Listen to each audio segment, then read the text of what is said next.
मी या सगळ्यांनी शंकराला सांगितलं तुम्ही बायको करावा अशी आमची इच्छा आहे. शंकर म्हणले मी बायको करायला नाही म्हणलो कवा, पण मला बायको द्यायला उठलाय कोण? दिवस फिरले कोणची? काही नवरदेव काय साधा आहे का? अंगाला भस्म, गळ्यात साप, राहणार नदीवर फिरायला नदीवर. तो का आपला नवरदेव आहे का? भाड्याच्या गाडीत येणार.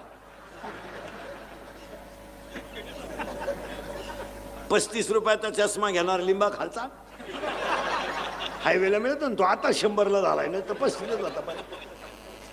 हे म्हणले बायकोची जबाबदारी आमची. महिला मंडळ ह्या बाईनं, महिला मंडळ पार्वतीनं असा वर मागून गेला होता, मी कुठेही जरी जन्म घेतला तर नवरा मला भगवान शंकरच राहील, दुसऱ्या कोण जमणार नाही. तिनं हिमालयाच्या पोटी जन्म घेतला तरी शंकरच, आणि दक्षेच्या पोटी घेतला तरी शंकरच. येणी सांगितलं आम्ही बायको तुम्हाला द्यायला